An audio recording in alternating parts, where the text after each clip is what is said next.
CMRL Exalogic മാസപ്പടി കേസുമായി ബന്ധപ്പെട്ട് ED അന്വേഷണം കൂടുതൽ കടുപ്പിക്കുകയാണ്. കഴിഞ്ഞ ദിവസം മാസപ്പടി കേസിനെ പ്രതിരോധിക്കാനായി പിണറായി വാർത്താ സമ്മേളനം നടത്തി EDയുടെ വാർത്താക്കുറിപ്പിനെ വിമർശിച്ചിരുന്നു. എന്നാൽ ആരും തന്നെ പിണറായിയെ പിന്തുണച്ചില്ല എന്നതും ശ്രദ്ധേയമാണ്. നിയമസഭാ ഉപനേതാവ് പ്രശ്നത്തിൽ ഇടഞ്ഞു നിൽക്കുന്ന CPI പിണറായിക്കെതിരെ ശക്തമായാണ് രംഗത്തെത്തിയത്. രാഷ്ട്രീയം വേറെ ബിസിനസ് വേറെ എന്നാണ് CPI സംസ്ഥാന സെക്രട്ടറി ബിനോയ് വിശ്വം പ്രതികരിച്ചത്. വളരെ പുച്ഛത്തോടെയാണ് പിണറായി കുടുംബത്തെ അദ്ദേഹം തള്ളിക്കളഞ്ഞത്. ഇതോടെ LDFിലും പിണറായി കുടുംബം ഒറ്റപ്പെട്ടിരിക്കുകയാണ്. ഇതിനിടെ വീണയെ അടുത്തയാഴ്ച വീണ്ടും ചോദ്യം ചെയ്യാൻ വിളിപ്പിക്കുമെന്നാണ് ED നൽകുന്ന സൂചന.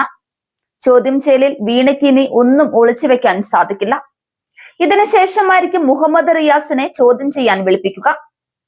പിണറായി വിജയന്റെ തിരുവനന്തപുരത്തെ വീട്ടിലും കോഴിക്കോട് മുഹമ്മദ് റിയാസിന്റെ വീടുകളിലും ED നടത്തിയ റെയ്ഡുകളിൽ നിർണായക രേഖകൾ കണ്ടെത്തിയിരുന്നു.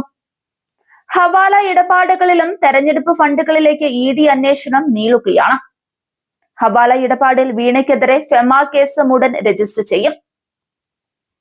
20 കോടിയുടെ ഭാരത കറൻസി ഇടപാടിലും ദുരൂഹതകളുണ്ട്.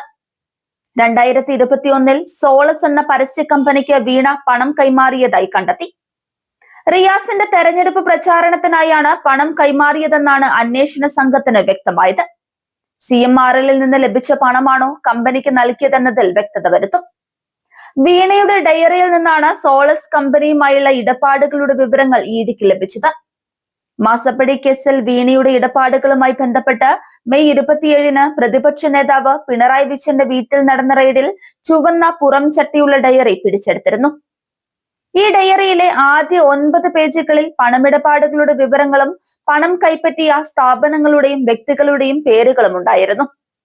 വിദേശ നാണ്യ വിനിമയ ചട്ടലംഘനങ്ങൾ കൂടി കണ്ടെത്തിയതോടെ വീണയ്ക്കെതിരെ ഫെമ പ്രകാരവും കേസെടുക്കും. വീണ ദുബായിലേക്ക് കടത്തിയത് 85 ലക്ഷം രൂപയാണ്.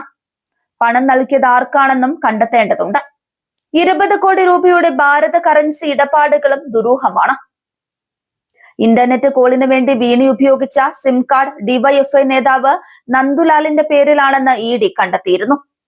സിം കാർഡ് നൽകിയത് വീണയും റിയാസും പറഞ്ഞിട്ടാണെന്ന നന്ദുലാലിന്റെ മൊഴിയും ഇവർക്ക് കുരുക്കാവുകയാണ്. ഇക്കാര്യത്തിൽ EDയുടെ നിർണായക നീക്കങ്ങളായിരിക്കും അടുത്ത ദിവസങ്ങളിൽ ഉണ്ടാവുക.